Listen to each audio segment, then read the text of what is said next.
Carlos, estoy conectado con cable. Permítanme.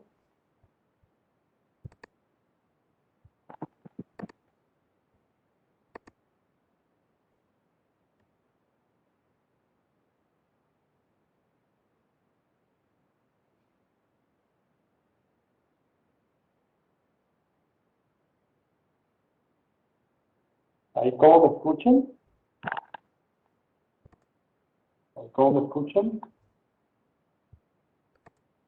Pues yo lo estoy oyendo bien, no sé cómo estarán las otras personas. ¿Ahí me Yo escuchan? Yo estoy escuchando bien, gracias. ¿El audio cómo está ahí para quienes me escuchaban mal? Mucho mejor, doctor. Ahí lo escuchamos muchísimo mejor, gracias. ¿Sí está mejor? Ahí está mejor. Ok. Tenía conectado un parlante, de pronto estaba haciendo algún eco, algún retorno. Bueno, listo. Entonces, bueno, y estoy conectado con cable, esperemos que todo vaya bien. Muy bien. Entonces, les decía, hay por supuesto, una controversia, una discusión importante en el país. Lo sabemos, estos últimos días han sido bastante intensos a propósito y es una controversia que seguramente va a persistir. Eh, no estoy seguro de tener todas las respuestas, ni más faltaba. Es un tema que también estamos tratando de revisar, de discutir, de buscar argumentos de distintas fuentes para tratar de contribuir en la deliberación y de formar un criterio propio. Y en ese sentido, pues no tengo otra intención que esa, tratar de aportar algunos elementos a la discusión, ¿sí? Tratar de aportar algunos elementos a una discusión que se va a seguir dando y sobre la cual tendremos cada uno que buscar sus propios argumentos. En ese sentido, voy a compartir pantalla, voy a usar varias cosas, de pronto una presentación, algunos elementos de una presentación en PowerPoint y varios documentos, incluso documentos que me han ido enviando algunas personas que les he solicitado precisamente en esta búsqueda de argumentos en distintos sentidos. Estamos viendo la pantalla compartida. Sí, señor. Sí, señor. Entonces, partamos de algunos puntos, algunas cosas.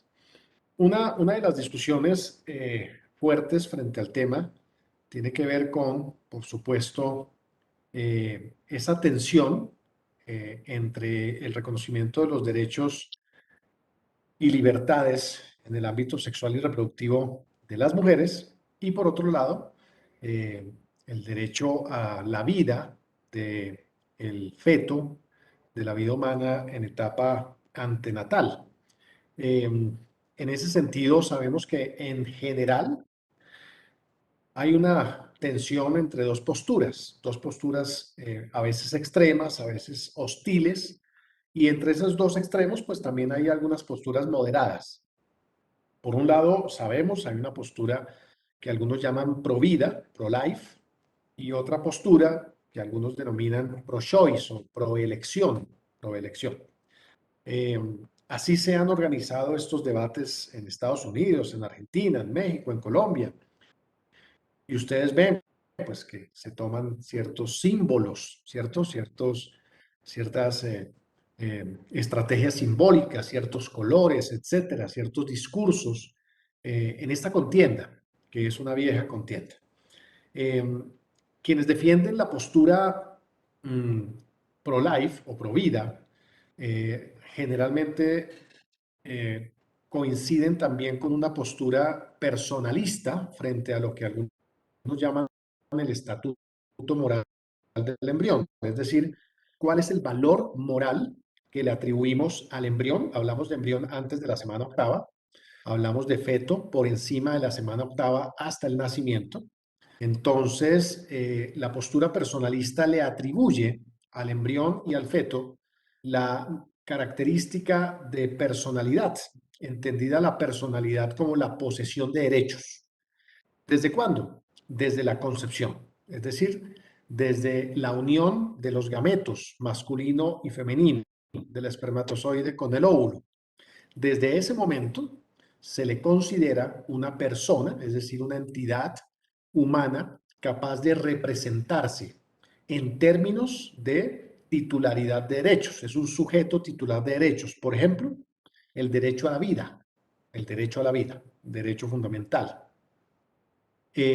Hay países en el mundo, hay jurisdicciones en el mundo, Costa Rica, por ejemplo, Irlanda del Sur, por ejemplo, que en su carta política le reconocen ese conjunto de derechos al embrión y al feto. ¿Desde cuándo? Desde la fertilización. Hay otra postura, que es la postura gradualista. Y la postura gradualista considera que el embrión y el feto van ganando atributos morales en la medida en que se van cumpliendo ciertas etapas en el desarrollo embrionario y fetal. En ese sentido, un feto, por encima de la semana octava de gestación, tendría mayor valor moral y jurídico que un embrión y por lo tanto exigiría una mayor obligación jurídica de protección un feto que un embrión por debajo de la semana octava. En ese sentido, tendría más valor un blastocisto que una mórula. En ese sentido, tendría mayor valor un feto de 20 y pico de semanas que un feto de 14. En la medida en que se va desarrollando, va ganando atributos morales y va generando obligaciones de protección desde el punto de vista jurídico. Es decir, esa obligación jurídica de protección feto y el embrión de desarrollo embrionario, obligación e incremental de esa protección de la vida humana prenatal. ¿Quién tiene la razón? Bueno, vamos a entrar en una consideración un poco complicada porque los personalistas lo tienen claro. La vida empieza desde que se ponen en contacto los gametos masculino y femenino, desde la concepción. Pero desde el punto de vista embriológico, el tema no es tan sencillo. Si uno le pregunta a los gradualistas, permítame, los gradualistas ponen el énfasis en distintos momentos del desarrollo embrionario. Algunos dicen la vida humana empieza en la reacción acrosomal, otros dicen la vida humana empieza en la singamia, otros dicen la vida humana empieza cuando el blastocisto se implanta exitosamente en el endometrio del útero de la mujer. Otros dirán que no es suficiente, que se necesita una semana más para que empiece el proceso de gastrulación y así. Hay una teoría gradualista o muchas teorías gradualistas por cada momento del desarrollo embrionario. De todas esas teorías, quizá una de las más famosas, por lo menos en muchos países, en Europa, Estados Unidos, fue la teoría, o ha sido la teoría gradualista de Mary Warnock, que en el año 82, entre el 82 y el 84, ella, una filósofa, presidió una comisión en Estados Unidos y llegaron a la conclusión en ese contexto que a los 14 días después de la gestación, 14 días después de la gestación, de ese umbral en adelante se debería hablar de embrión y de ese umbral para atrás deberíamos hablar de preembrión.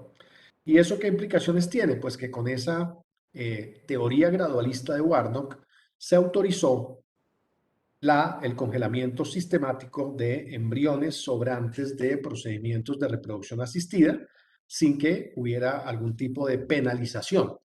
Entonces, esa es una teoría gradualista que hizo carrera en Inglaterra, en España, en Estados Unidos y con la cual legalmente se permite el congelamiento de los embriones por debajo de los 14 días de gestación. No se permite congelar por encima de los del día 14. Esa noción no la tenemos en el marco normativo colombiano, pero sí, como les digo, es muy prevalente en otros contextos. ¿Cuántas teorías gradualistas hay? Como les digo, una por cada momento del desarrollo embrionario. Y como les digo, vamos a tener un problema de entrada y es en qué momento empieza la vida humana, en qué momento le atribuimos valor a la vida humana, en qué momento le atribuimos derechos a la vida humana. Es complejo porque decir que la vida humana empieza con la concepción eso se dice rápido. Eso uno lo dice rápido. Empieza con la fertilización, dice algunos, pero resulta que desde el punto de vista embriológico, eso no es tan sencillo. La fertilización es un proceso que tiene múltiples etapas, que pasa por múltiples estadios.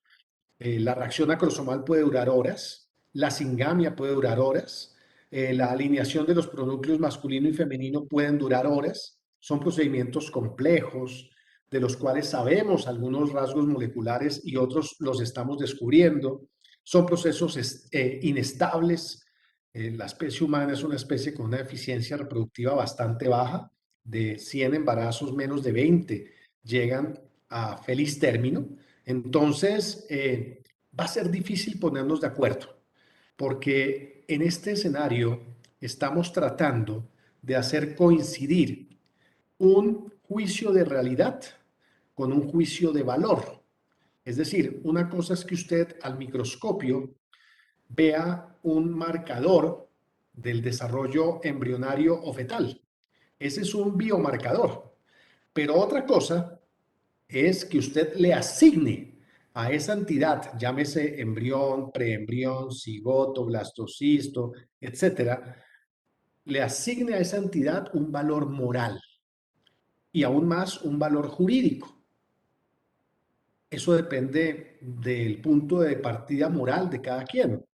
Quien tenga una convicción religiosa, católica, cristiana, judía, la mayoría de convicciones monoteístas suelen ser personalistas, consideran que la vida es un don, que la vida es una dádiva, que es un regalo de Dios, que es Dios quien da la vida y es Dios quien la quita, y consideran que el hombre no puede tomarse esa atribución. Y esa es una perspectiva perfectamente razonable en una sociedad que aspire a ser una sociedad pluralista e incluyente, que reconozca el valor positivo de la diversidad. Eso no puede desestimarse. Son las convicciones de las personas, de las comunidades, a partir de las cuales las personas estructuran su propio proyecto de vida. Pero es posible que en la misma comunidad haya personas que no le atribuyen ese significado religioso, metafísico, espiritual a los procesos vitales y que consideren pues que un embarazo es simplemente un proceso biológico que se explica por razones biológicas, evolutivas, adaptativas, que pueden ser o no ser. Es posible que alguien desde una narrativa cristiana, católica, considere que hay un propósito divino, que las personas vienen al mundo con un propósito y que Dios tiene, digamos, control sobre esos propósitos vitales. Mientras que otra persona diga, yo no creo que hay propósito, yo creo que somos seres vivos que se reproducen, seres multicelulares que tienen la posibilidad de reproducirse y que a veces las cosas salen bien y a veces no, desde el punto de vista evolutivo, es decir, no le asignan un propósito a la reproducción. ¿Quién tiene la razón? Entramos en una discusión muy compleja porque estamos hablando nuevamente de valores. No estamos hablando de hechos. No es- ¿Podría Sí, poner la presentación completa? sí, me voy a ir moviendo. Me está molestando el PowerPoint, no sé por qué, nunca molesta, pero ahorita está molestando. Entonces, de pronto no lo use mucho porque me entorpece. Entonces, sí, mira, ahí está como lento, no sé. Sí, está molestando, véalo. Está molestando. Voy a reiniciarle a ver qué pasa. A reiniciar el programa. Listo. Entonces, reitero, vamos a tener dificultades porque una cosa son los hechos, una cosa son los datos, una cosa son los biomarcadores, son datos que podemos constatar, y otra cosa son los valores. Y bueno, parece que no todos compartimos los mismos valores frente a ciertos contextos. Bueno, eso es algo que tendremos que tener en cuenta de entrada. Entonces, tenemos esas dos posturas, personalista y gradualista, personalista y gradualista. En este escenario, en este grupo, habrá personas que están en una orilla o en otra, quienes tienen una convicción religiosa, espiritual, y otros que no la tienen, o otros que tienen una convicción, pero que en su convicción pueden negociar hacer ciertas concesiones y tienen otros razonamientos, incluso diferentes a los de su iglesia, ¿sí? Vamos a tener distintas perspectivas. Y partamos de algo, no nos vamos a poner de acuerdo en todos estos juicios de valor. No todos compartimos los mismos valores. En Colombia, ¿cómo se ha tratado de dirimir desde el punto de vista jurídico, no moral, cómo se ha tratado de dirimir este problema? Vamos a ver si esto me deja. En Colombia, si uno va a la legislación, voy a dejarlo ahí porque cada movimiento como que está lento. Entonces, en Colombia se trató de abordar un curso, por un lado un curso intermedio, pero por otro lado un curso gradualista. Entonces, en Colombia, el feto, el embrión y el feto no se consideran una persona en sentido estricto, es decir, no son sujetos titulares de derechos, no constituyen sujetos titulares de derechos. Se es sujeto titular de derecho en el ordenamiento jurídico colombiano a partir del nacimiento completo del cuerpo de la madre. Tras el nacimiento completo a partir del cuerpo de la madre, podemos hablar de un sujeto titular de derechos, de una persona en sentido estricto, entendida la noción de persona como una entidad humana capaz de autorrepresentarse, en tanto titular de derechos y en la medida en que vaya creciendo y pasando por su proceso de desarrollo postnatal, entonces también más adelante adquirirá también deberes y obligaciones correlativas a los derechos, pero por lo pronto es un sujeto titular de derechos tras el nacimiento. Antes del nacimiento, el ordenamiento jurídico en Colombia habla del nasciturus. Nasciturus es un vocablo latino que hace referencia a el que no ha nacido, el que está por nacer. El que no ha nacido, el que está por nacer, la vida humana en su etapa de desarrollo prenatal. Si no es una persona, si no se le reconoce esa noción de persona en ese contexto del marco jurídico colombiano, y la gran mayoría de marcos jurídicos en el mundo no le asignan esa noción de personalidad al feto, sino al recién nacido, tras el nacimiento. De ahí para atrás hablamos del nasciturus. ¿Y qué es el nasciturus? El que no ha nacido, el que está por nacer, representa un conjunto de bienes jurídicos que deben ser protegidos. ¿Qué es un bien? Un bien es una entidad dotada de valor. En este caso, se reconoce que el nasciturus, la vida humana prenatal, sí tiene un valor, pero no hasta el punto de ser considerada una persona. Tiene un valor que va incrementándose en la medida en que se van completando fases del desarrollo embrionario y fetal. ¿Sí? Es un enfoque gradualista y claramente la Corte Constitucional lo dice incluso en esta última sentencia. Su obligación de protección jurídica, la obligación de proteger el nasciturus, se va incrementando gradualmente en la medida en que se va desarrollando. Es un nasciturus que representa un conjunto de bienes jurídicos, como cuál, el principal de todos, el bien de la vida humana durante el proceso de la gestación. El bien de la vida humana durante el proceso de gestación. Entonces, en Colombia sí se reconoce un valor al feto y al embrión, no hasta el estatus de persona, pero sí se reconoce el valor de la vida humana en proceso de gestación, por lo cual existe el delito del aborto. O ha existido el delito del aborto, que es el caso del artículo 122 del Código Penal de la Ley 599 del 2000. ¿Por qué hasta esta sentencia siempre se penalizó el aborto? Básicamente, se penalizó porque se atenta contra un bien jurídico que debe ser protegido constitucionalmente de forma imperiosa, dice la Corte. ¿Cuál es ese bien? La vida humana. Entonces, por eso se ha penalizado el aborto con una pena inferior a 4 o 5 años. Es un delito excarcelable, pero sí es un delito. Siempre lo fue hasta el año 2006, donde, bueno, siguió siéndolo, salvo en los casos de las tres causales de despenalización. Salvo en los casos de las tres causales de despenalización. Con esta nueva sentencia, ese artículo queda como un artículo exequible pero condicionado. Es decir, hasta la semana 24 se despenaliza ampliamente la interrupción del embarazo y desde la semana 24 en adelante siguen operando las tres causales de despenalización.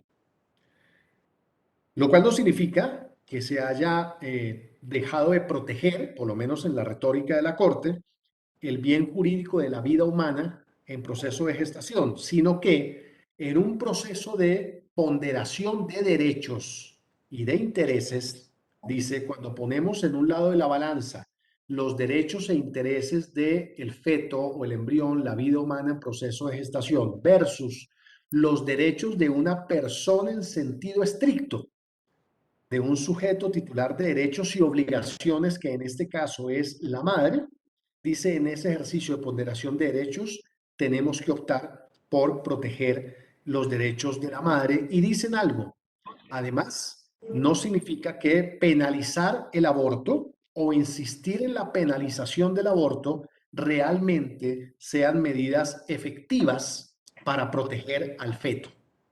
Consideran que la penalización, que el enfoque punitivo, no solo no protege al feto, vamos a ver que incluso a veces hay más abortos cuando hay enfoques punitivos, sino que además no protege a la mujer, particularmente a mujeres en particulares contextos de vulnerabilidad.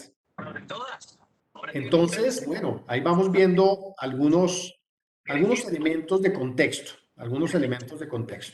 ¿Hasta ahí tenemos alguna pregunta, alguna duda? Sí,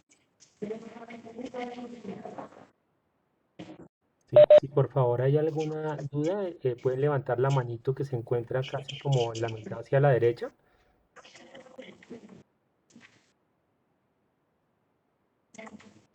Si no, pues aparentemente no, doctor Boris, podemos seguir. Entonces en ese sentido, pues aparecen muchas preguntas. La primera pregunta es, ¿deberíamos insistir en la penalización del aborto? Es una primera pregunta. ¿O deberíamos insistir en volver o en despenalizar ampliamente el aborto en cualquier circunstancia? ¿O en qué contextos diferenciales? Antes de eso hay una preguntita por acá, creo que en el chat. Permítame. ¿Hasta dónde se está usando el aborto como un método anticonceptivo? Muy bien, no sé, no tendríamos que buscar datos para tener clara esa respuesta. Claro, es un temor que la práctica del aborto se convierta en un método anticonceptivo. Si bien cabe recordar que cuando se realiza una interrupción del embarazo, parte del proceso integral de atención a las mujeres que solicitan esta intervención, parte de eso es la educación, la consejería, y la idea es que la paciente pasa por la experiencia de la interrupción del embarazo y sale con un proceso de asesoría y sale con un método de anticoncepción. Entonces, las instituciones que hace muchos años han estado realizando este tipo de intervenciones tienen unos programas para que la mujer que pasa por esta intervención de forma legal salga de esa experiencia con un método de anticoncepción y con mejores herramientas para gestionar el riesgo en el contexto de la salud sexual y reproductiva. Pero claro, sabemos que tenemos muchos baches todavía en términos del acceso integral y oportuno a la salud, en términos de derechos sexuales y reproductivos, en términos de inequidad que, claro, pueden dificultar el que muchas mujeres puedan acceder a métodos anticonceptivos eficaces. Si bien muchos métodos están en el plan de beneficios, hay otros que no están, hay otros que, pues para los que se requiere un proceso de asesoría, de acompañamiento, de gestión del riesgo, y no siempre tenemos todo eso al alcance para muchas mujeres. Es algo que tenemos que extender, una cobertura en el acceso no solo a métodos, sino a educación sexual y reproductiva. Pero lo que podríamos también discutir es claro, si el aborto se convirtiera en un método anticonceptivo, ¿eso qué significa? Pues que la política de salud sexual y reproductiva claramente habrá fracasado. Pero a estas alturas no podríamos afirmar de forma taxativa que el número de abortos que se realizan en este país o en cualquier otro contexto son estrictamente en términos de que sean un método anticonceptivo. No, son el resultado de que fallan métodos anticonceptivos o de que falla el acceso a los métodos anticonceptivos o de que falla la cultura del acceso a estos métodos. Y hay también que reconocer que el fenómeno del aborto es un fenómeno global en Colombia y en cualquier contexto. La pregunta siempre que subsiste es, ¿seguimos insistiendo en los enfoques punitivos o buscamos otras formas de abordar este problema? Por ejemplo, como les dije y por donde empecé, mucho de la discusión en torno a la moralidad y la legitimidad del aborto pasa, para muchos, por la pregunta por si el feto es persona o no es persona. Yo escuché en estos días algunas intervenciones de algunos autores, incluso sacerdotes, etcétera, que claro, por supuesto, ponen su punto sobre la mesa, pero se insiste muchas veces en el estatuto moral del embrión. ¿Qué es el embrión? Si es persona, no podemos matar personas y mucho menos inocentes. Es un asesinato, etcétera. Y claro, esa es una consideración moral que no es una consideración menor, pero quizá el problema del aborto tenemos que verlo también desde una perspectiva más amplia, desde una perspectiva de salud pública y de políticas públicas. Este es un informe sobre la dinámica del aborto en el mundo en 2017, por ejemplo. Hay un informe incluso reciente que apareció en 2020, 2021, y más o menos las tasas, las frecuencias son más o menos similares. Las tasas de aborto son más bajas en regiones desarrolladas que en regiones en desarrollo. Si discriminamos, si desagregamos por regiones, son más altas en Latinoamérica y el Caribe y son más bajas en Norteamérica. Entonces, en nuestro continente tenemos una de las tasas más altas de abortos. Si hablamos en términos generales, en América Latina estamos hablando de entre 41 a 44 abortos por cada 1.000 mujeres entre 15 y 44 años. Estamos hablando de abortos inducidos, por supuesto. Entre 41 a 44 abortos por cada 1.000 mujeres en edad reproductiva, entre 15 y 44 años más o menos. Si miramos otras cifras de este mismo informe, vean ustedes. Las tasas anuales de aborto han declinado significativamente en regiones desarrolladas, pero no en regiones en desarrollo. Vean ustedes, la línea naranja nos muestra ese descenso en las cifras, en las tasas de aborto entre los últimos años. Vean ustedes, calculado en tasa de 1.000 mujeres en edad reproductiva entre 15 y 44 años, desde los años 90 hasta la década de 2010, 2014, hasta ese cuatrienio. Vean ustedes, baja de 46 a 27, casi 20 por 1.000 mujeres entre 15 y 44 años, mientras que la línea verde, regiones en desarrollo, vean ustedes, pues ha tenido un descenso muy pequeño, no es significativo, entre 40, 36, 35. Bueno, no es un descenso significativo. Y va habiendo otras dinámicas interesantes. Aquí discriminan por algunos países, etcétera. Vean ustedes estas cifras. La proporción de todos los abortos que se estima son los menos seguros se incrementan en la medida en que las leyes en relación con la práctica del aborto se hacen más restrictivas. Entonces, entre más restringimos, entre más se aborda esto desde un enfoque punitivo, pues parece que el problema no se resuelve, porque de los pocos países en el mundo que siguen teniendo un enfoque punitivo, estamos hablando de menos del 1% de los países ya a estas alturas. Estamos hablando de Salvador, estamos hablando de Nicaragua, estamos hablando de República Dominicana, en nuestra región, por ejemplo, pues estos son los países que tienen los porcentajes de complicaciones maternas relacionadas con eventos evitables, particularmente con la práctica del aborto inseguro, más altas. La posibilidad de muerte, la mortalidad asociada a la práctica del aborto inseguro en entornos legalmente restrictivos puede ser del 11 al 13%.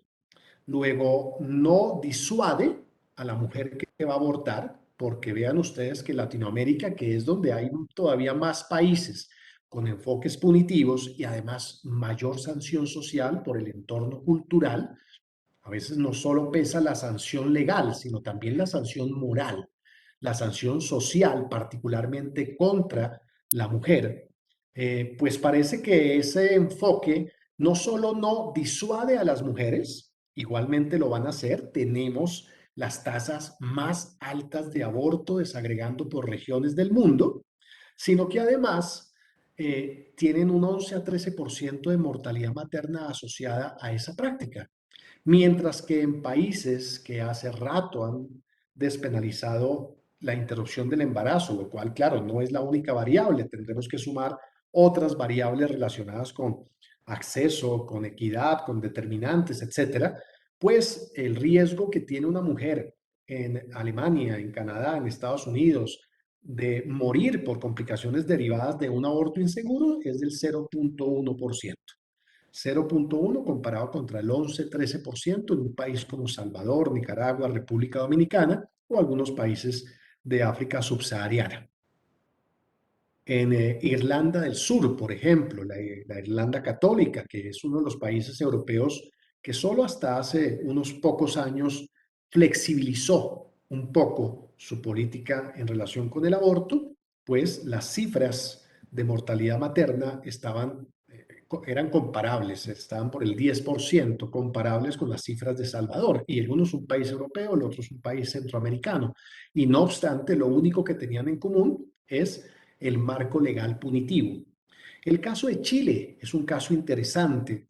Hasta el año 2012-2013, antes del proceso que llevó a la despenalización en 3 causales excepcionales también en el marco del Parlamento chileno, Chile tenía una de las tasas más altas de la región de abortos, de 50 abortos por 1000 mujeres entre 15 y 44 años.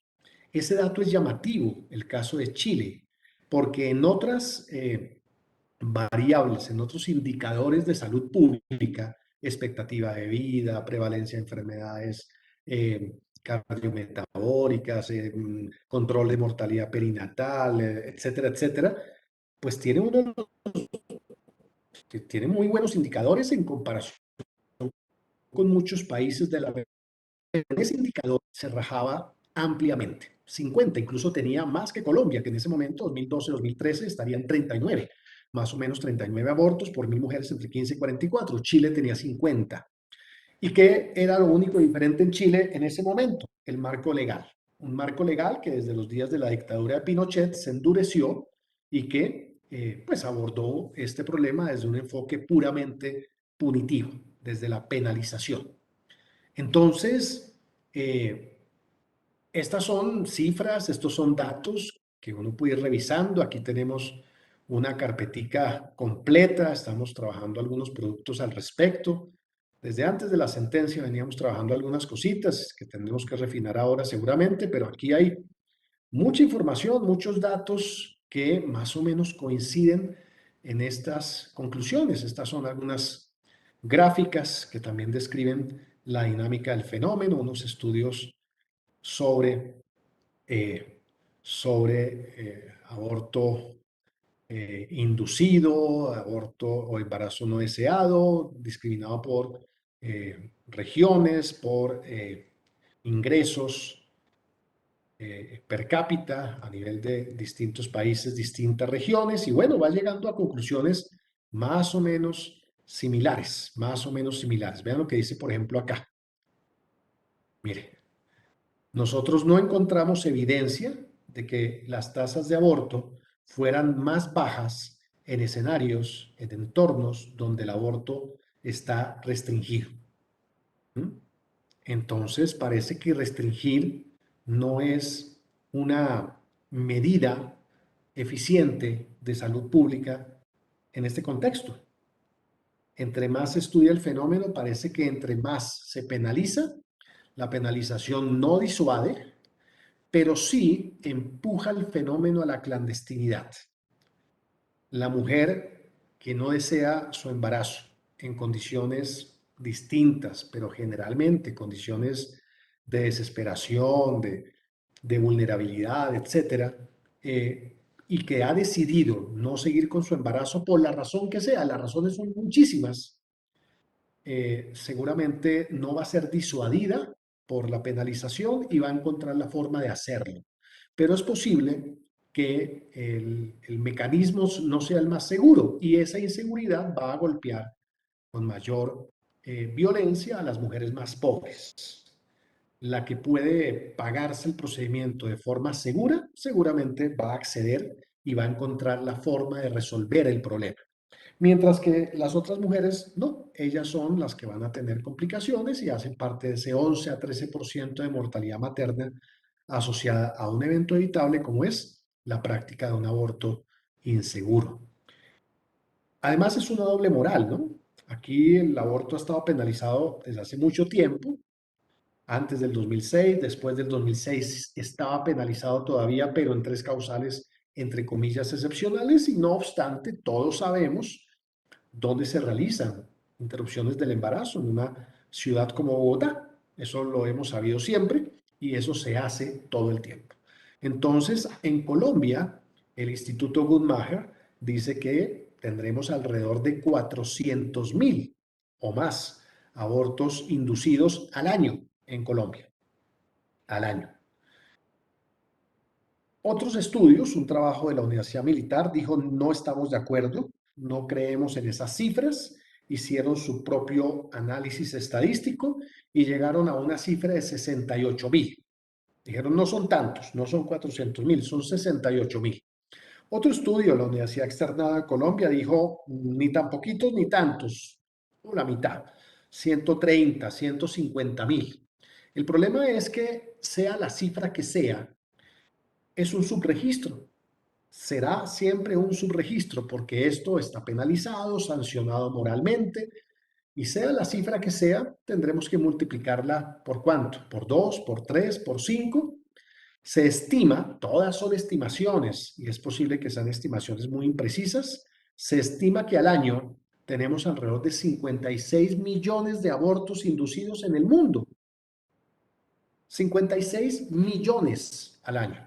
Entonces, si ha fracasado la política de salud sexual y reproductiva en Colombia, bueno, parece que ha fracasado en todo el planeta. En Dinamarca son más o menos 17.000. Dinamarca, un país de 5 millones de habitantes con un ingreso per cápita muy alto y estamos hablando de 17.000 abortos inducidos registrados al año. En Bélgica, 62.000. En Estados Unidos, 1.200.000. En Colombia, como les dije, 400.000. En Bolivia, un país de 10 millones de habitantes, un dato hablaba de 8.000. En India,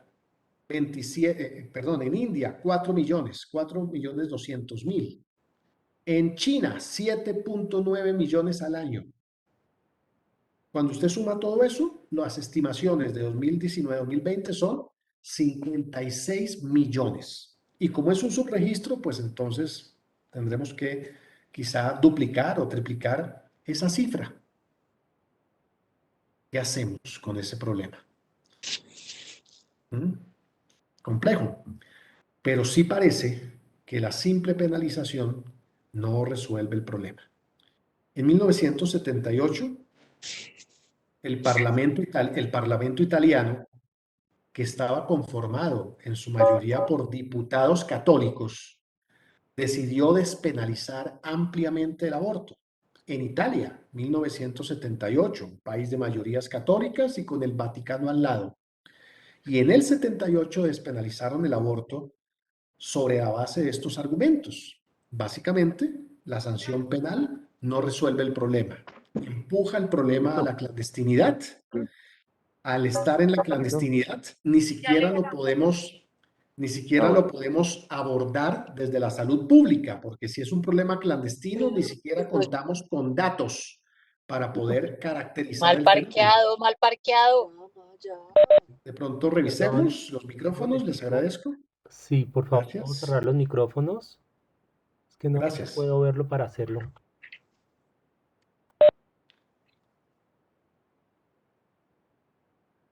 Perfecto.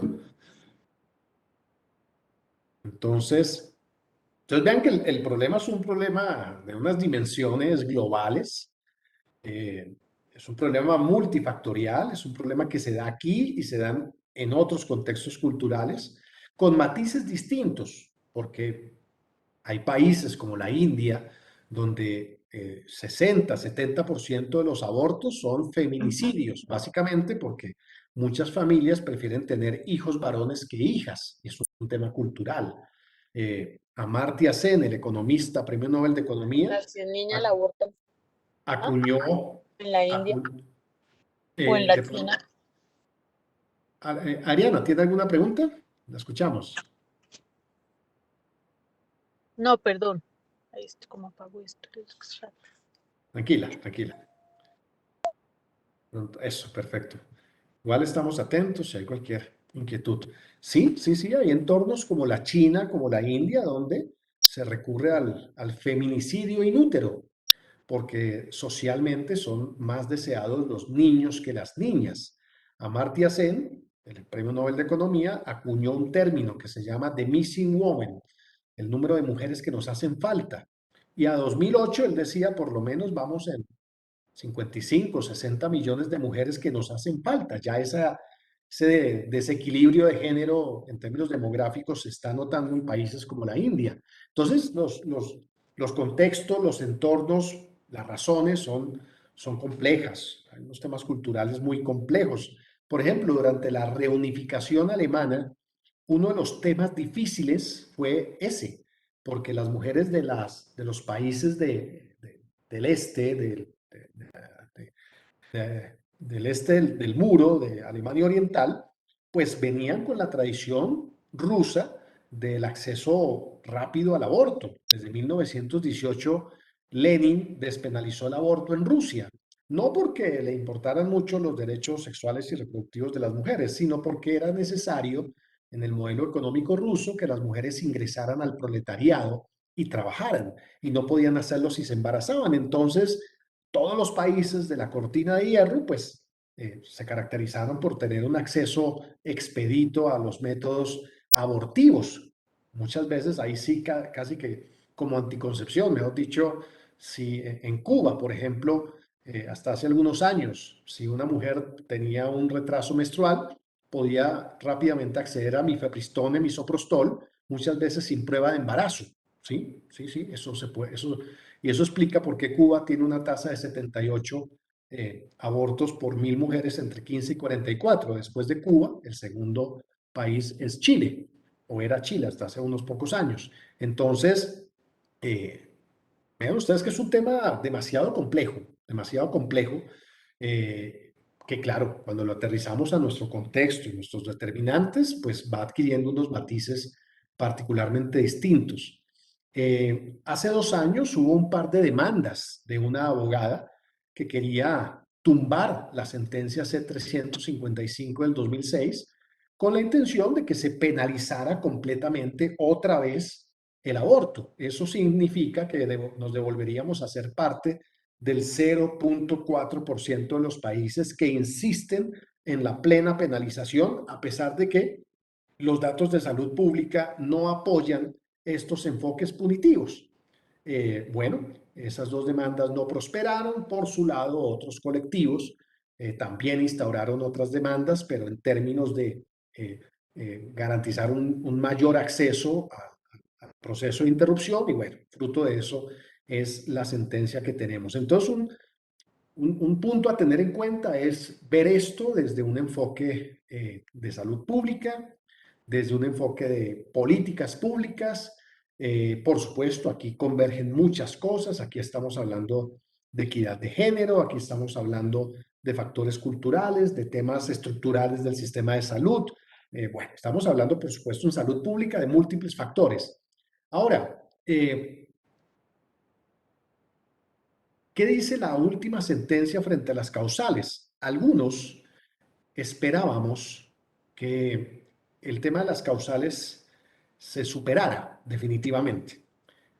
A algunos les sorprendió que se ampliara hasta tal punto la posibilidad de la interrupción del embarazo y además que siguieran vigentes las causales. Ahí hay dos puntos que por supuesto podemos discutir.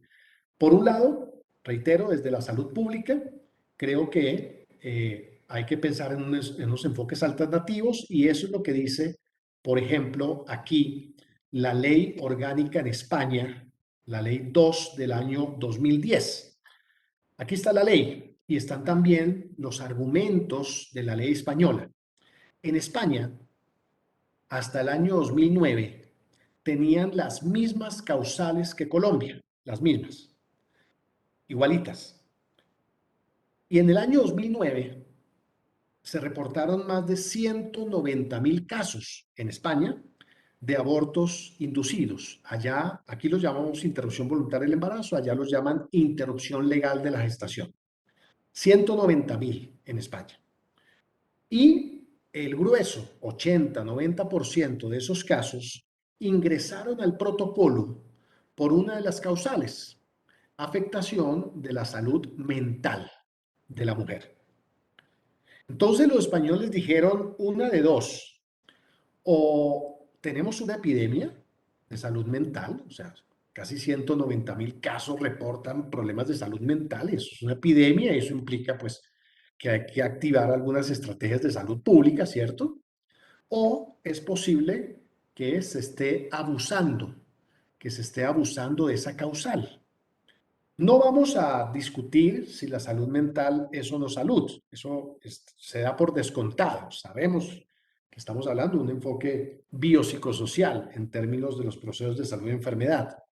Pero cuando uno revisa el protocolo y la sentencia y el protocolo para la prevención del aborto inseguro en Colombia, el protocolo para el sector salud y los decretos que aparecieron después de la sentencia, nos habla de las tres causales, recordémoslas.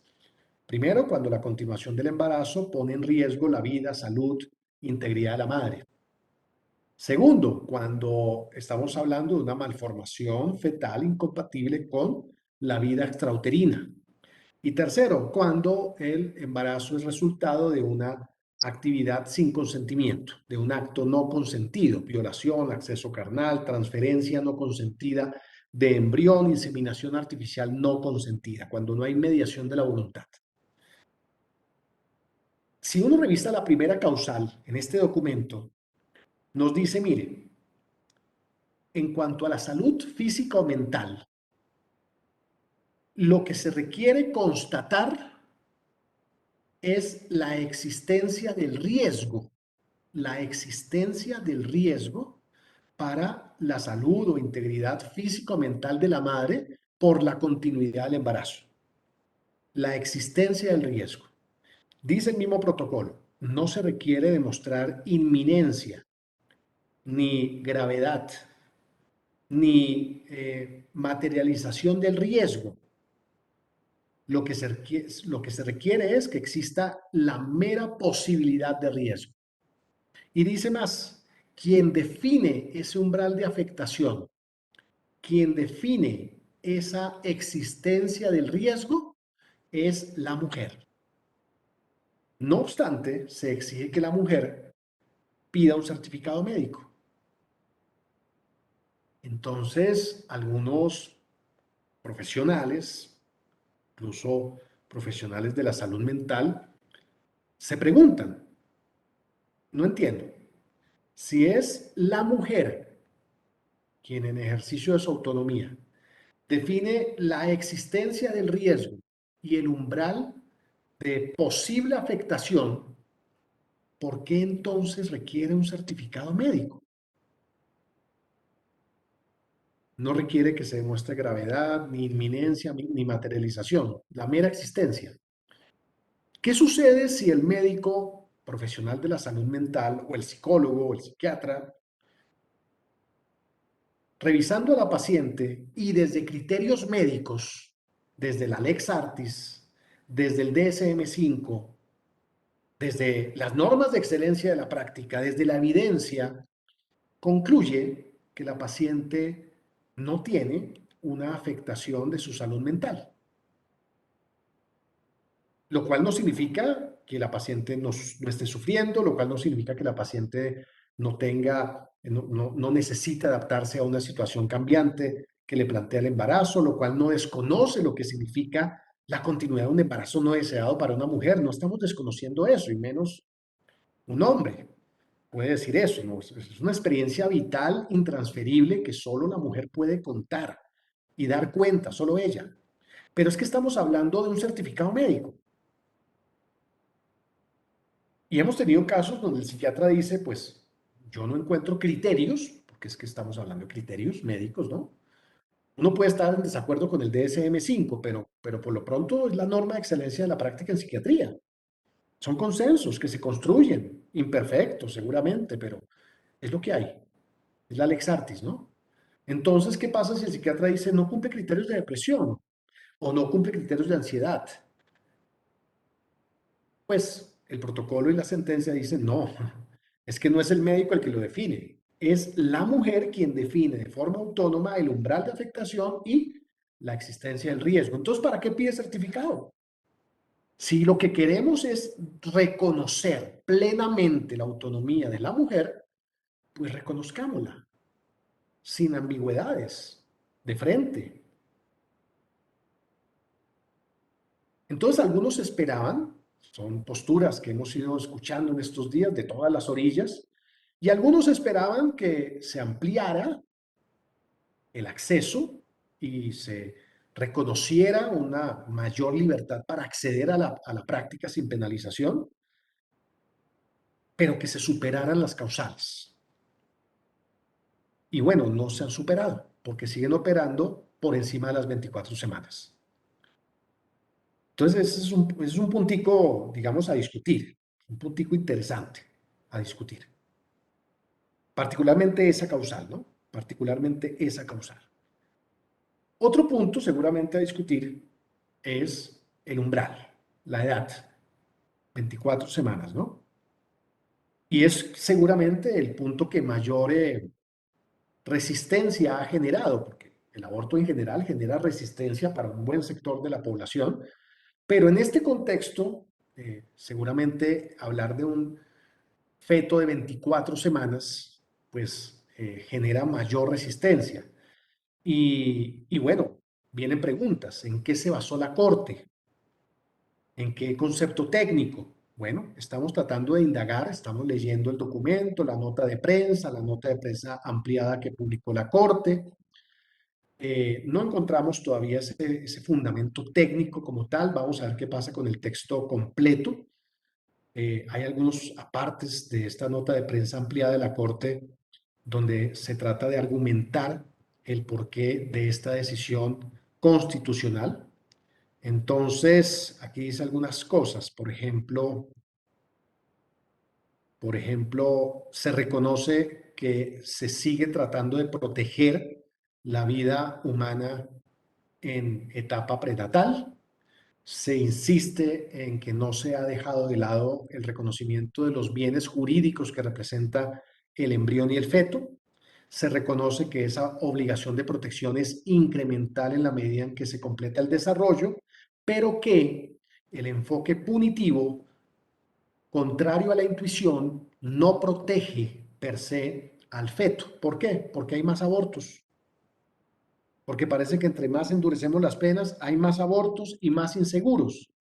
Entonces, en esa ponderación de derechos entre intereses del nasciturus y derechos de la madre, proponen este tipo de argumentación. Dice, esta idea de privilegiar el concepto de autonomía, en este caso la autonomía sexual y reproductiva de la mujer, es igualmente consecuente con la tesis ampliamente desarrollada supra, según la cual la vida es un bien jurídico que se protege en todas las etapas de su desarrollo, pero no con la misma intensidad. Dado que no se trata de un derecho absoluto, es por esto que su protección mediante el derecho penal como finalidad constitucional imperiosa también es gradual e incremental. Es esta doble condición la que permite una solución jurídica y no moral a la tensión que se evidencia y que permite un óptimo constitucional a la situación de desprotección de los derechos y garantías de las mujeres, niñas y personas gestantes y de ineficacia de la respuesta penal para proteger el bien jurídico de la vida en gestación. Tratan de superar la respuesta penal, el enfoque punitivo que, según la Corte, ni protege a la madre ni protege al bien jurídico y que, por el contrario, no cumple su propósito de protección para el feto, porque hay más abortos, pero al mismo tiempo sí genera de forma desproporcionada una vulneración de derechos y garantías de mujeres, niñas, particularmente en condición de vulnerabilidad. Esa es más o menos parte de la argumentación de la Corte, un ejercicio de ponderación de derechos. Todavía no nos queda absolutamente claro por qué las 24 semanas. Ahora, ¿qué esperaban algunos? Pues que se diera un proceso como, sí, de pronto uno espera mucho, pero que tuviéramos un proceso como el proceso legislativo español. ¿Por qué digo que esperamos mucho? Pues porque otra vez esta sentencia dice: el Congreso, le hemos dicho desde el 2006 que legisle y reglamente desde la legislación, desde el Congreso, este tema, con participación de todos los actores. Pero el Congreso no ha legislado, ni en esto ni en eutanasia. Lo mismo. En eutanasia, ¿cuántas sentencias tenemos? ¿Cuántas resoluciones? ¿Cuántos protocolos? Ni una sola legislación. Entonces, vuelve y exhortamos al legislativo. Son, en mi concepto, saludos a la bandera. De pronto me equivoco y la otra semana legislen, lo dudo. En el caso de la eutanasia llevamos desde el año 97. En el año 97 la sentencia C-239 dice: exhortamos a que el Congreso en el menor tiempo posible. Año 1997, año 2022. No hay legislación. 7 países en el mundo tienen despenalizada la eutanasia. El único que no tiene legislación es Colombia. Y aquí vamos más o menos en lo mismo.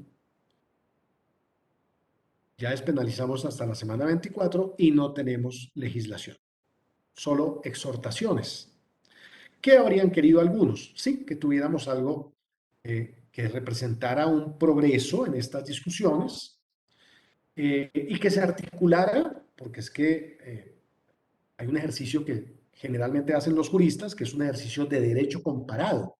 Se comparan legislaciones, marcos normativos, aquí, allá, se argumentan esos marcos normativos y claro, se aplican a contextos particulares, pero revisando qué se hace en el mundo.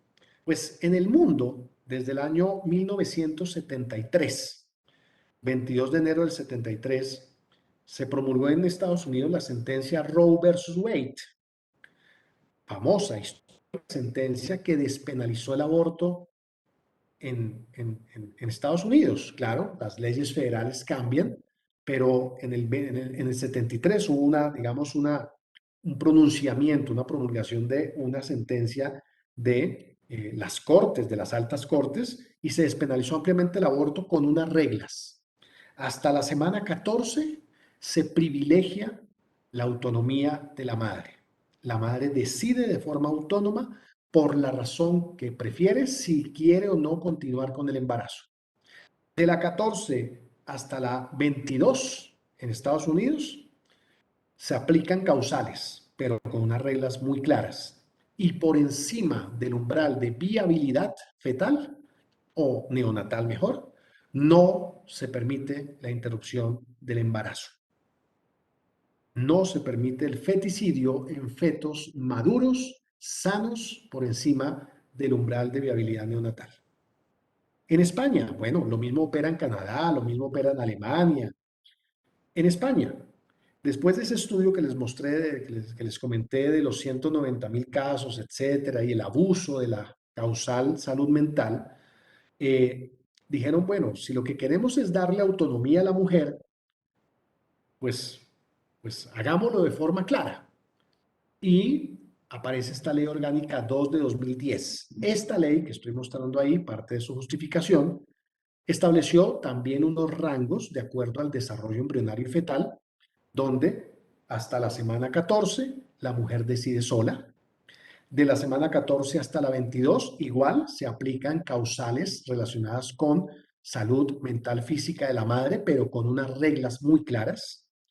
Y lo mismo, por encima de las 22 semanas no se permite la interrupción del embarazo, excepto en los casos de malformación fetal incompatible con la vida extrauterina diagnosticada tardíamente, lo cual es perfectamente razonable. Estamos hablando, por ejemplo, de una anencefalia que se diagnosticó tarde, a la semana 27, etc. Se diagnosticó tardíamente, ok, entonces no podríamos obligar a la madre a que tenga un hijo en esas condiciones, es una posibilidad, no podría ser una imposición. Claramente es una vida que no va a tener ninguna posibilidad de recuperación postnatal y se especifica esa única excepción.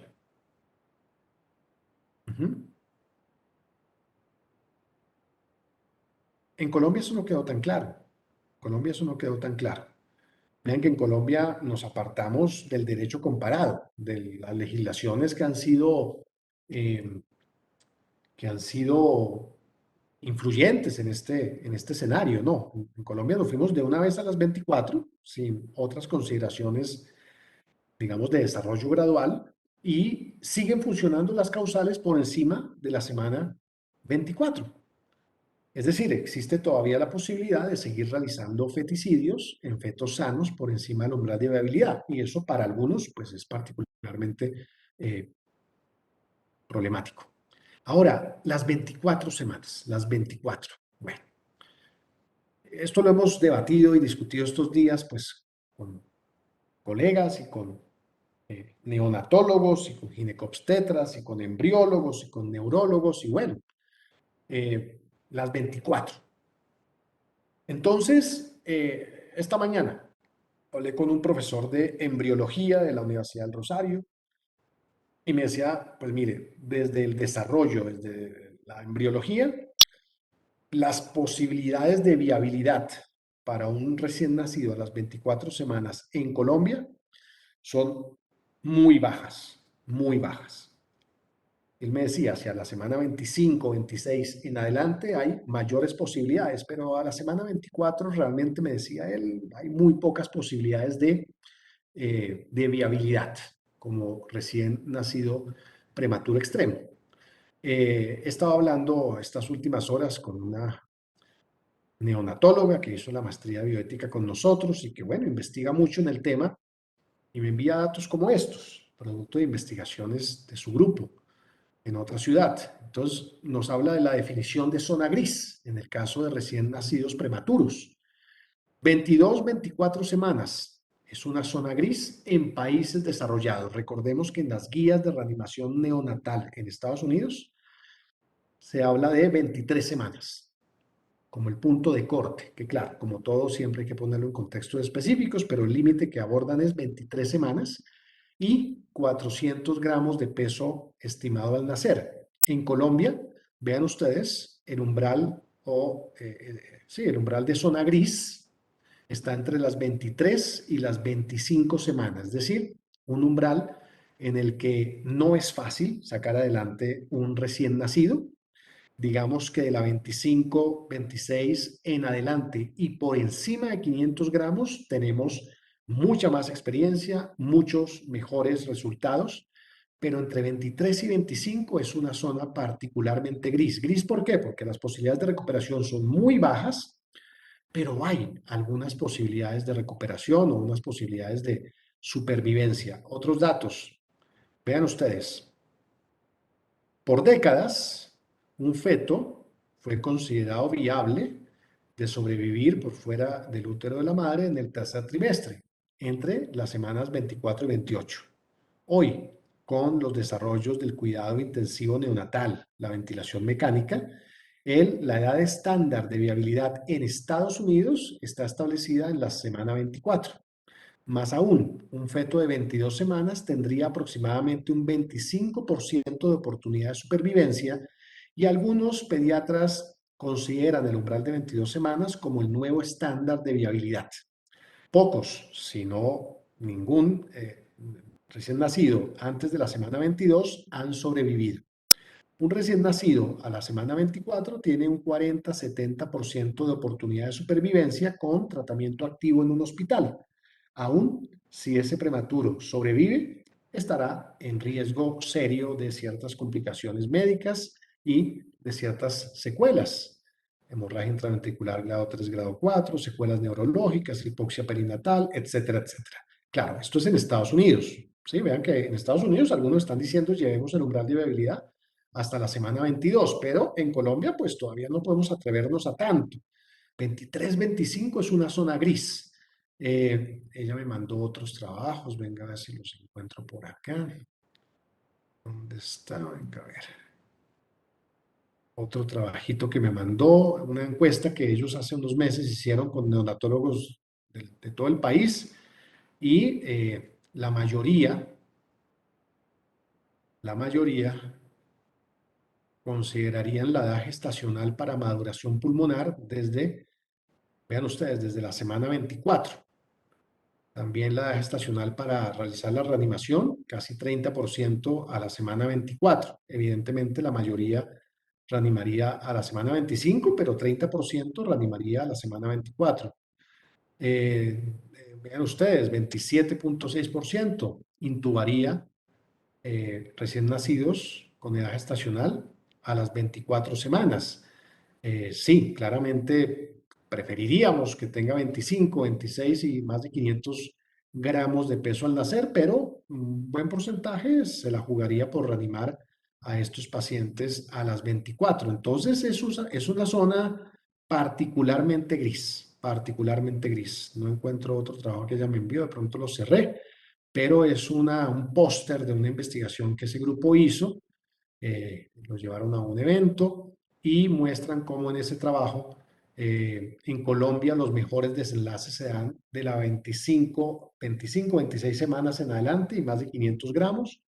Y en una cohorte de una IPS en otra ciudad de alta tecnología en cuidado intensivo neonatal, menos del 3% de recién nacidos a las 24 semanas o por debajo de la 25 tuvieron supervivencia con aceptable calidad de vida, entre 1 a 3%. Entonces, es una zona particularmente gris, particularmente gris. Claro, la viabilidad no depende de, no es una condición intrínseca del feto, es una condición extrínseca, depende de los recursos, depende de la tecnología, del entrenamiento y la experiencia del equipo neonatal, de la maduración pulmonar, de si es o no un embarazo múltiple, todos esos son factores que juegan, pero depende del contexto. Una cosa es nacer en un primer nivel de atención y otra cosa es nacer en una clínica con un récord de atención a prematuros extremos importante. Entonces, algunos consideran que se escogió un umbral particularmente gris. Claro, ¿por qué hasta allá? Muchos de los argumentos tienen que ver con las dificultades que muchas mujeres tienen para interrumpir el embarazo oportunamente en Colombia. Muchas tienen dificultades en su EPS, se ejerce de forma irrestricta la objeción de conciencia, se pelotea a la paciente, se envía de un lado para otro, se le da cita dentro de 3 meses y así van pasando los días, las semanas y los meses y podemos llegar a esos umbrales. Es cierto. No obstante, la gran mayoría, según un estudio de Profamilia, 97% de las interrupciones voluntarias del embarazo antes de esta sentencia, 97% de los casos se realizan antes de la semana 14. Inglaterra tiene desde el año 1967, Inglaterra tiene despenalizado el aborto hasta la semana 24, hasta la semana 24. Menos del 1% de los casos se realizan por encima de la semana 20. el 90% se realiza antes de la semana 20. Entonces, algunos, bueno, se preguntan si era necesario extender hasta las 24 semanas, entendiendo que muchas mujeres no pueden acceder oportunamente, pero algunos se preguntan si era necesario extender justo hasta esa zona tan gris, que en la medida en que avance la tecnología, seguramente aún en un país como Colombia podremos ir bajando, ¿sí? Entonces sí, es una zona particularmente gris y hay unas discusiones, creo que hay unas discusiones interesantes al respecto, como también hay discusiones en términos de el dolor fetal, del dolor fetal. ¿Por qué? Porque desde una perspectiva ética utilitarista, los utilitaristas consideran que una acción es moralmente correcta en función de sus consecuencias, en función de si esa acción genera consecuencias placenteras, confortables, felices, buenas para los participantes a expensas, pues, de los riesgos, las cargas, el sufrimiento y el malestar. Una intervención que genere felicidad y ahorre disconfort o tristeza, pues es una acción moralmente buena. Para los utilitaristas, entonces, no es tan relevante la racionalidad como la sintiencia. Ellos consideran que una intervención, si genera dolor y sufrimiento injustificado, es una acción moralmente incorrecta. Desde esa perspectiva, algunos se preguntan, ¿deberíamos considerar la noción sobre el dolor fetal como parte de esta discusión?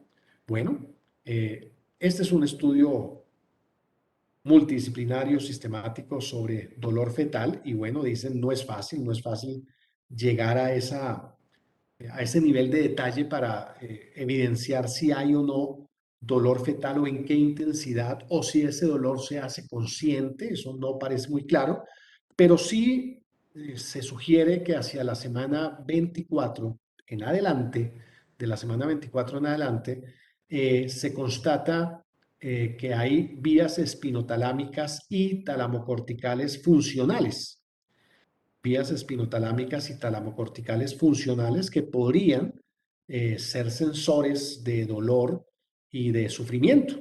Se han documentado también rastros de producción de cortisol, de catecolaminas, de mediadores relacionados con el estrés. Desde esa perspectiva, algunos se preguntan si un feto a la semana 24 puede expresar estrés, sufrimiento, dolor, así su integración a nivel neocortical sea inmadura. La pregunta es si esa entidad viva produce cortisol, ¿no será una señal de dolor? ¿No deberíamos considerar eso dentro de las variables a discutir? La cosa se complica mucho más si usted se lee este artículo reciente, donde dicen, hay otros estudios que sugieren que incluso no sería necesaria esa integración cortical para evidenciar marcadores de sufrimiento, estrés o dolor. Bueno, y lo llevan hasta la semana 12.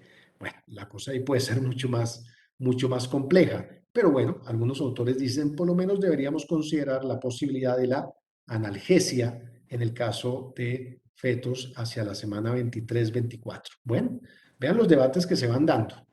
Vean los debates que se van dando y sobre los cuales seguramente tendremos que seguir discutiendo, porque de aquí en adelante, bueno, ya es evidente, pues esto se va a convertir en un tema político incluso, ya hay candidatos que han tomado este tema como parte de su discurso en temporada electoral.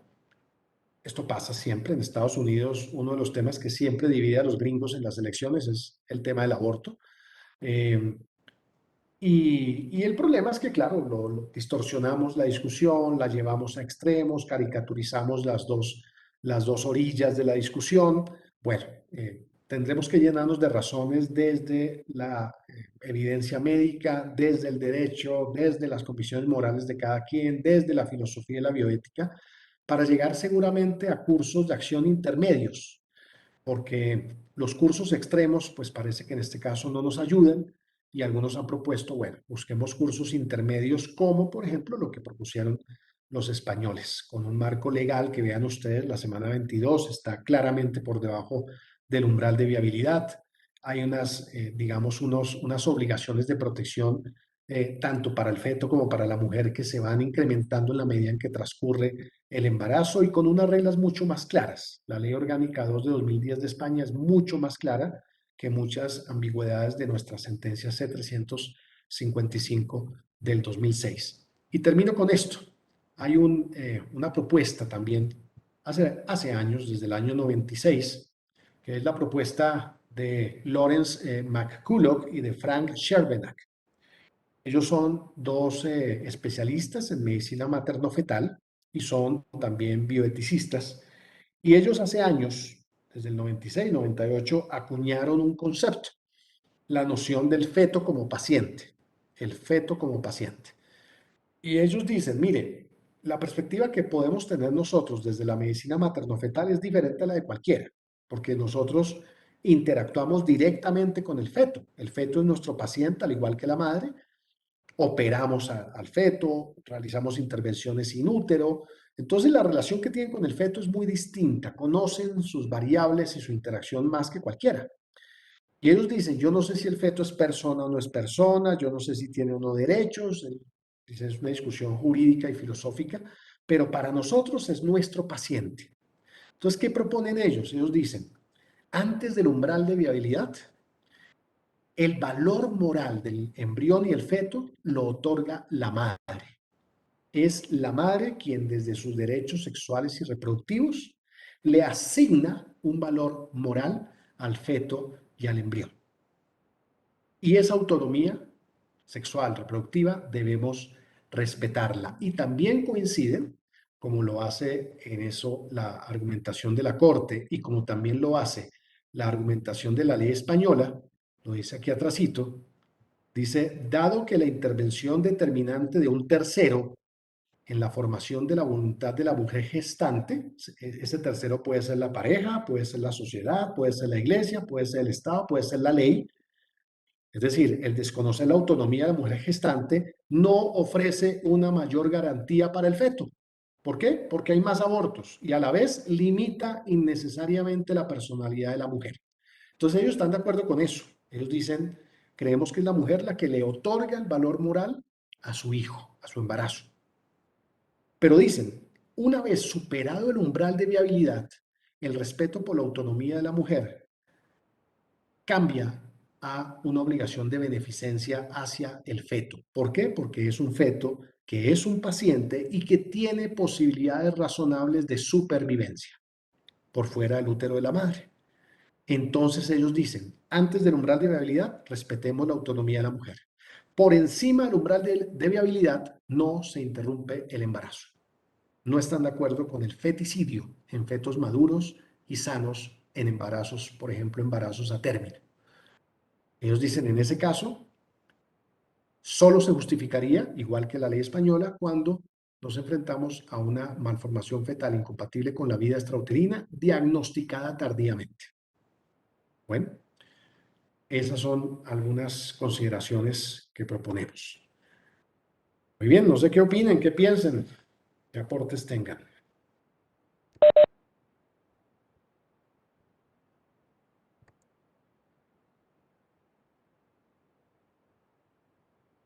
Compleja la vaina, ¿no? Hay, Compleja la cosa. hay múltiples manos levantadas, pero no sé cómo mirar el orden. Permítame.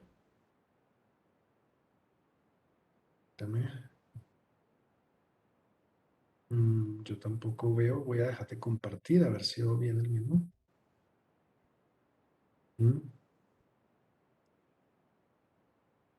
Que hay también unas intervenciones en el chat. Dice Carolina, aborto hasta donde entiendo es hasta la semana 20. Claro, eso es lo que nos enseñaron a nosotros en la Facultad de Medicina. Ahora, en la medida en que han cambiado los umbrales de viabilidad, etcétera, muchos consideran, Aníbal Fagundes, por ejemplo, un ginecólogo argentino, dice, debemos hablar de interrupción hasta antes del umbral de viabilidad, básicamente el umbral de viabilidad. Pero, como decíamos, el umbral de viabilidad, pues, es una zona gris. 24 semanas es una zona particularmente gris, particularmente gris. por encima del umbral de viabilidad, claramente hablamos de feticidio. La sentencia ya presenta el proceso de normalización o está pendiente. No, la sentencia ya es sentencia, es decir, eso ya empieza a operar, pero no hay una reglamentación. No hay una reglamentación, entonces se exhorta que el Congreso legisle, cosa que no sé cuándo se va a dar, y seguramente después de esto el Ministerio tendrá que promulgar algunas reglamentaciones en atención a la sentencia. Aquí va a pasar lo mismo que la eutanasia, ¿sí? Además, las dos son sentencias C de constitucionalidad, la 233 y la 055. Entonces, la sentencia ya es, digamos, una opinión de jurisprudencia que tiene efectos jurídicos inmediatos. Pero acto seguido, pues tendrá el ministerio que reglamentar esos términos. Estamos todavía esperando el texto completo de la sentencia. Ujú. El aborto no es un método anticonceptivo, estamos de acuerdo. Por familia, oriéntame. Ajá. Tienen valoración previa con psicología y luego posterior con ginecología de la mano. Estamos totalmente de acuerdo. Son protocolos donde se realiza el procedimiento, pero hay todo un proceso de psicología y sale la paciente con método anticonceptivo, precisamente para que no se normalice la práctica del aborto. Ujú, ujú, Ya, sí, ya vi que las manos levantadas, hay una que es de María Camila Gómez. ajá.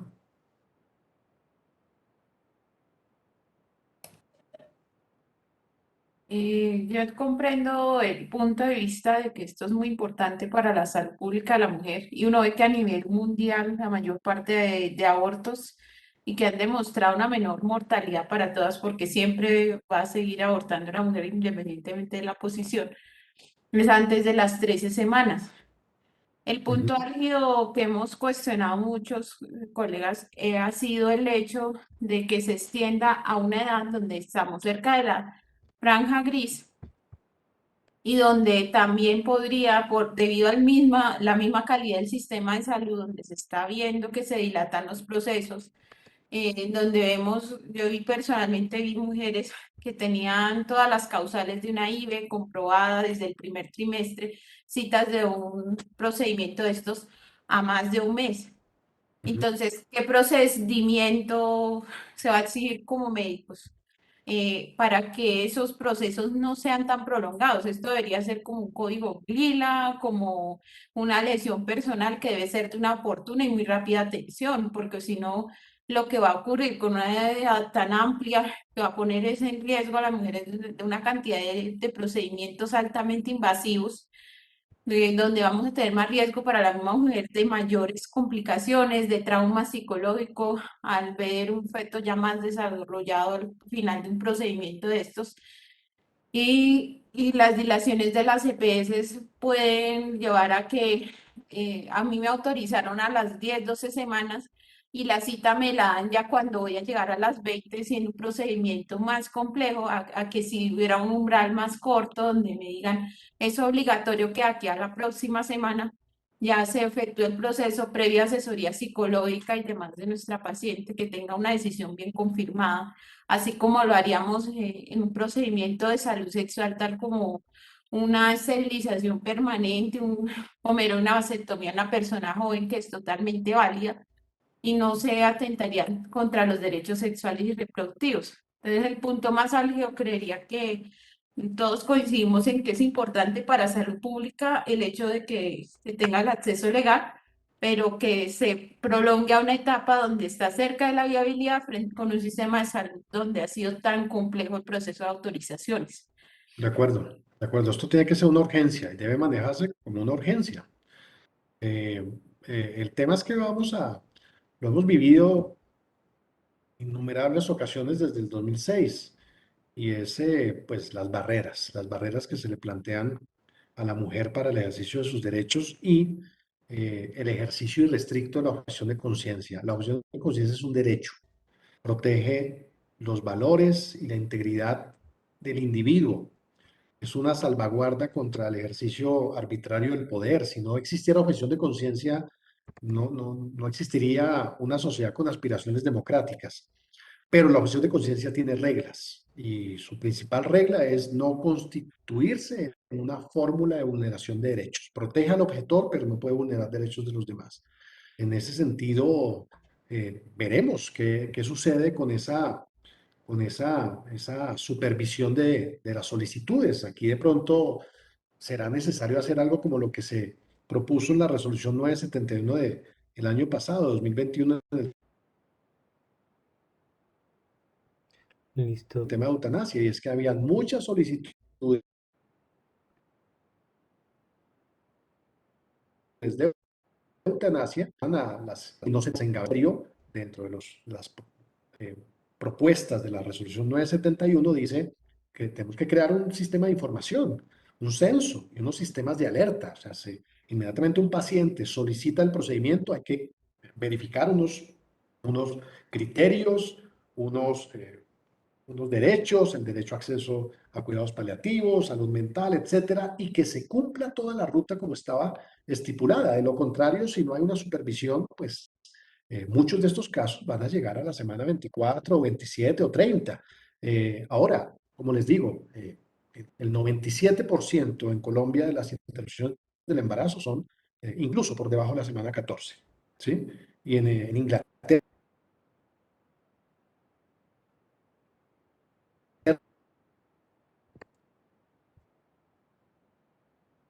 por la semana 20, el 1%. En escenarios ideales, pues hay que tratar de que ese porcentaje sea el menor posible y que esto se haga de forma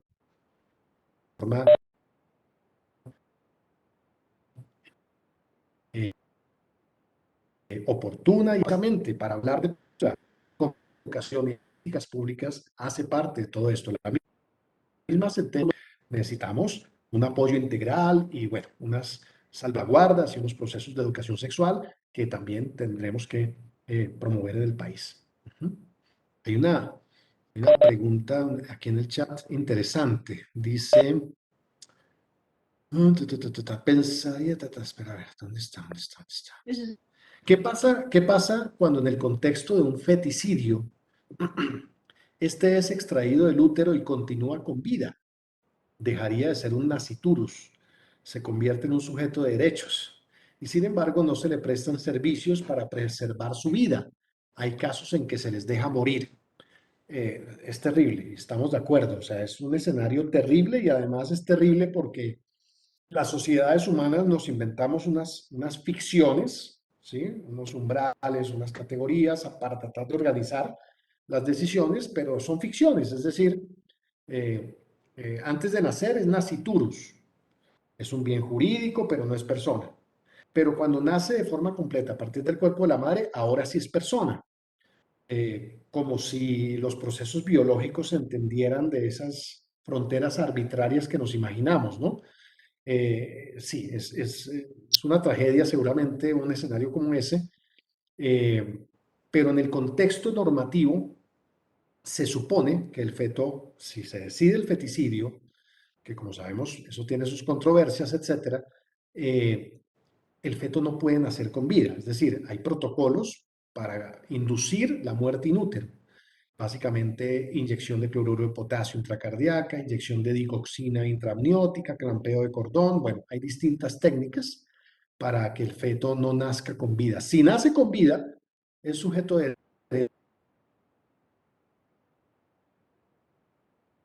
derechos.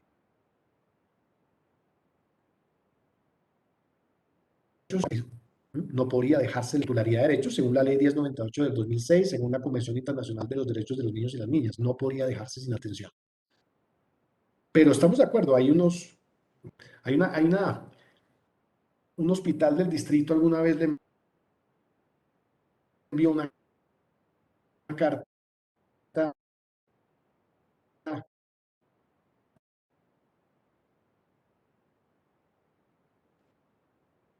al ministerio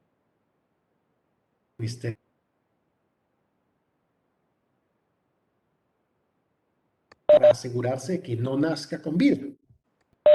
Y recuerde pues que eso no es un delito porque está despenalizado. Y hay una frase en esa carta del ministerio que es Dice, y entonces los funcionarios del hospital preguntan, pero bueno, y entonces aquí ¿cómo diligenciamos el certificado? ¿Qué es? ¿Certificado de nacimiento? ¿Certificado de función? Entonces, la carta del ministerio dice, miren, no es un nacimiento porque no nació nadie, y no es de función porque está despenalizado. O sea, unas ambigüedades que bueno, vean ustedes en lo que entramos. No es una decisión fácil. Eh, Creo que hablar de feticidio en un feto con una malformación incompatible, diagnosticado tardíamente, es razonable, pero dejar abiertas otra vez las tres causales por encima de las 24 semanas, pues es prolongar la agonía de las tres causales. Ojalá los procedimientos se hagan antes de la semana 14. Ojalá. Vamos a ver qué va pasando. Ujú. ¿Listo? Hay otra mano levantada, la de Diego Beltrán.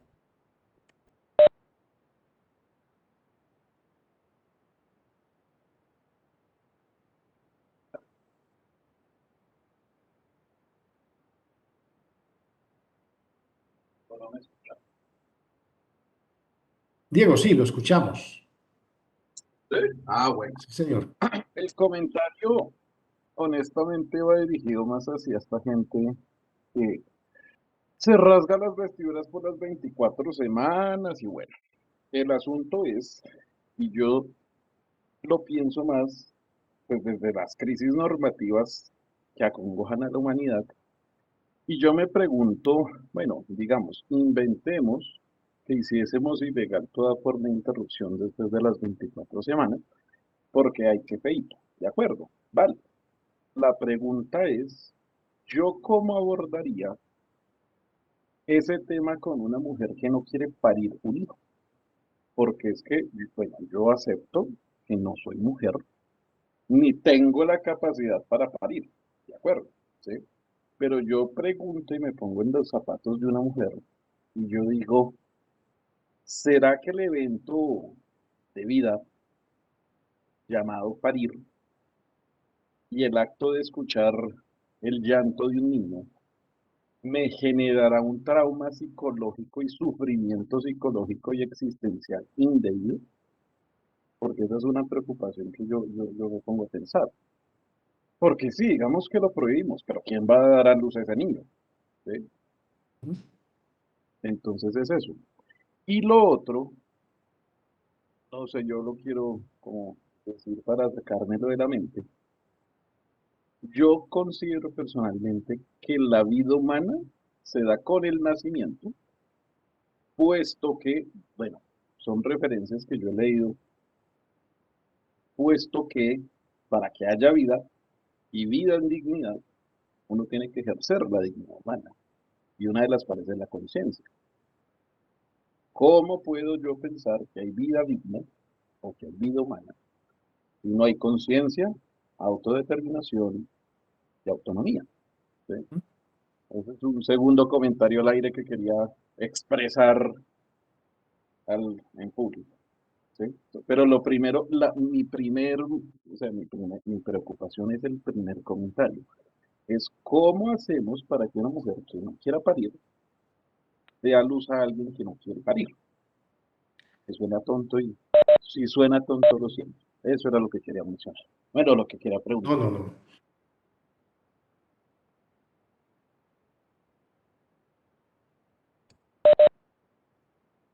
No, tonto no, ninguna. Podemos obligarle, sexuales y reproductivos y, y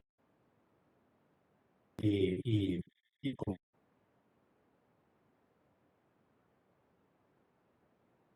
autonomía de la mujer.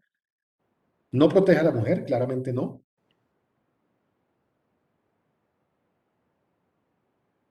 Y tampoco protege, no podemos obligarla.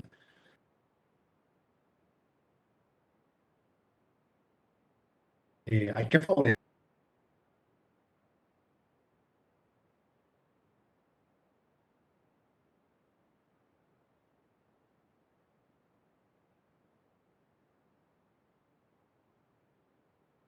el problema de la dignidad, el valor intrínseco de la posibilidad, bueno, el despliegue funciones cerebrales superiores, etc. Esa es una postura.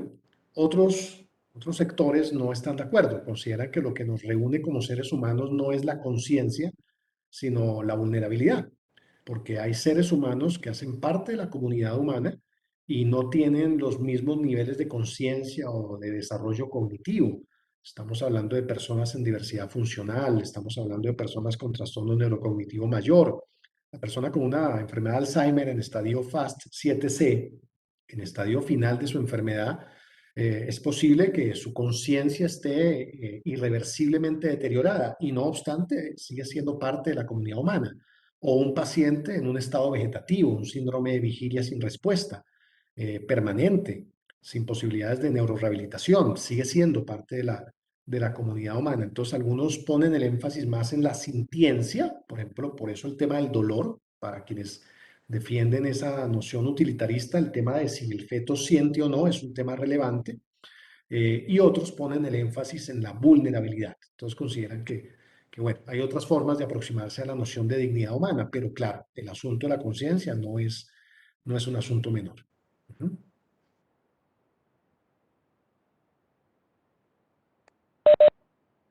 Por ahí no veo más manos levantadas. Pues yo aquí aprovecho para expresar, pues yo voy más como a pensar que es muy complicado decir que una vida que ya comenzó no es humana todavía. Pues diría desde el principio es humana. Entonces, pues bueno, eso es otra posición aparte y lo complejo es, bueno, en qué momento se llega a un acuerdo social, pero en ese acuerdo social sí hay una cosa que me parece importante y que creo que sí se ha sesgado y es que eh, se dice, pues la mujer tiene derecho a toda la información y dentro de eso estaría la información de que hay posturas de que eso sí es vida, porque es que una vez se parte Ujú. de que no y que todo el mundo tiene que compartir esa postura, pero pues no necesariamente hay que compartirla y también se le puede expresar, hay gente que lo piensa que no, que eso sí es, que realmente sí está teniendo una vida y no es su cuerpo, sino es otra vida. Y Ujú. bueno, ahí también hay una discusión amplia. Claro. Sí, sí, sin duda, sin duda, sin duda. Ya para terminar, solo voy a compartir una cosita rápida, porque entre más revisamos la sentencia de la Corte, hay cosas interesantes que pasan por muchas de las discusiones que hemos tenido, ¿no? Aquí también la misma Corte dice, el tema de la despenalización hasta ese umbral no va a resolver el problema, no podemos desconocer el déficit de protección de derechos de salud y reproductiva que va más allá de las barreras para acceder a la IVE. Tampoco puede obviar la ausencia de políticas específicamente dirigidas a garantizar la protección del bien jurídico de la vida en gestación, que en contraste con la sanción penal que se declara condicionalmente exequible, sean respetuosos de los derechos de mujeres, niños, niñas, personas gestantes y brinden verdaderas alternativas a la interrupción voluntaria del embarazo.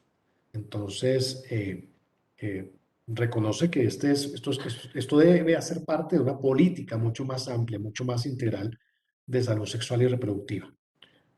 No es la solución al problema, hay que buscar una solución mucho más estructural, sin duda. Y bueno, les cuento una cosa ya, digamos, final. Estamos en este momento realizando un librito que se me fue, lo que no es, un libro producto de investigación de la Universidad del Rosario, en concurso con otras universidades, con el Bosque, con la Universidad de Antioquia, con la Universidad Sergio Arboleda, con el Hospital San Ignacio, bueno, con distintas instituciones en el país, con la FUCS.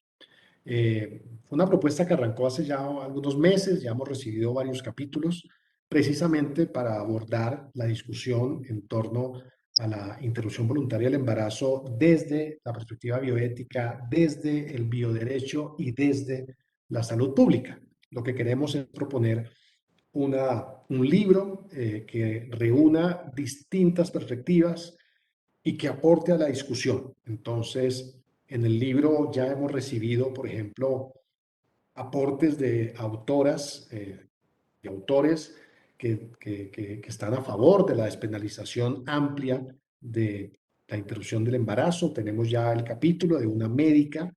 Ella se define como médica, mamá, feminista, y es una mujer, una médica que ha realizado abortos en Profamilia y en Oriéntame desde hace más de 10 años. Ella realiza la práctica y tiene sus convicciones para realizar esa práctica en términos del reconocimiento de derechos sexuales y reproductivos de las mujeres. Tenemos también en la otra orilla a otras posturas. Entonces, por ejemplo, ya recibimos el capítulo de un director de un hospital universitario en Bogotá que no está de acuerdo con la práctica del aborto y que defiende la noción de la objeción de conciencia institucional. Entonces, tenemos también posturas conservadoras desde la Sergio Arboleda, posturas liberales desde alguna autora de la Universidad de Antioquia, el semillero de Salud Pública y Complejidad de la Facultad de Medicina del Bosque nos va a aportar un capítulo desde esa perspectiva, salud pública y complejidad. Entonces, bueno, aprovecho para hacerles extensiva la invitación. Si alguien de esta especialización quiere aportar un documento entre 4.000 y 6.000 palabras a esta investigación interinstitucional, la idea es que en diciembre estaremos entregando el libro a la editorial, tendríamos unos 3, 4 meses para realizar un trabajo académico, pues sería muy interesante, un aporte desde la medicina familiar, un aporte desde la atención primaria en salud, sería bienvenida. Tenemos aportes desde la ginecobstetricia, desde el derecho, desde la salud pública, y tenemos también un aporte que es un capítulo que está escribiéndose de Luis Miguel Bermúdez. Quizá lo conozcan o lo recuerden. Luis Miguel es educador. A él tuve la oportunidad de conocerlo en el Bosque, en un foro de salud sexual y reproductiva que se hizo hace unos 5 años. Lo organizó la maestría de salud sexual y reproductiva de la Facultad de Enfermería. Y en ese foro, que estábamos hablando de esto, derechos sexuales y reproductivos, él nos presentó su investigación. En ese momento él estaba haciendo un doctorado en educación, es educador, y nos mostró su investigación. Meses después, vi que había sido uno de los 2 ganadores del premio Compartir al Maestro a nivel nacional por sus propuestas innovadoras en educación, y ese mismo año fue nominado dentro de los 10 docentes con proyectos educativos innovadores a nivel mundial. A nivel mundial. Luis Miguel llegó a un colegio en Suba, en la localidad de Suba, un colegio en el que al año habían más o menos 70 embarazos no deseados entre adolescentes. Imagínense, 70 en una comunidad educativa. Y él empieza a trabajar desde una noción que él denomina ciudadanías sexuales, una propuesta de educación sexual que se aleja de algunos presupuestos de la política de salud sexual y reproductiva y que le aporta a la misma política desde otras lógicas, ciudadanías sexuales. Y empieza a trabajar con los adolescentes, con los padres, con la institución, y en 2, 3 años de 70 llevó a 0 el número de embarazos no deseados en adolescentes. Fruto de eso, él publica su libro, Sexualidad sin pelos en la lengua. Él también va a aportar su capítulo a nuestro libro. Entonces, sí, la idea es que podamos aportar a la discusión y bueno, si alguien se anima desde la medicina familiar, desde la atención primaria, creo que sería un aporte muy valioso. Nos cuentan si hay algún interés, estamos atentos. Muchas gracias. Muchísimas gracias al doctor Boris Pinto y a todos los asistentes. Hemos compartido un link ahí en el chat. Les agradecemos si nos pueden diligenciar la asistencia, inclusive pues el doctor Boris.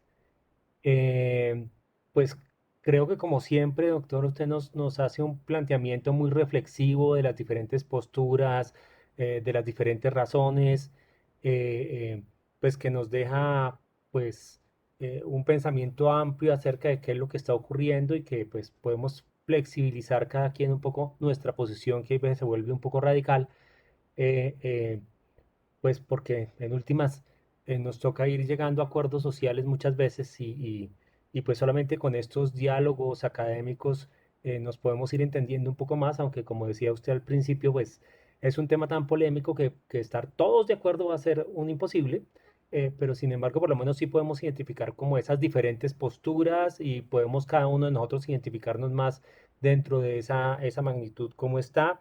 dentro de esas posibilidades y dónde está uno. Por ejemplo, a mí me parece muy interesante esa postura acerca de la parte del dolor de miedo. Yo, yo, yo he visto o entiendo que los fetos aún desde muy temprano intentan huir de algo que sienten que les afecta, o sea, eso es una reacción de miedo. Bueno, todo eso es aporte a la discusión. Entonces, nuevamente muchas gracias a todos los asistentes y especialmente a usted, como siempre, muy enriquecedor y un abrazo. No, muchas gracias a ustedes. Muchas gracias. Feliz noche. Hasta luego a todos y por favor Bueno, no se salgan sin diligenciar. claro que sí. Claro que sí. Muchas gracias. Yo les enviaré alguna información. Se la comparto con Mauricio. Bueno, algunos artículos. Gracias. Listo, doctor, cuando Muchas la, gracias, cuando la doctor. comparta, yo la comparto. Muchas gracias. Gracias. Gracias. Muchas gracias, doctores.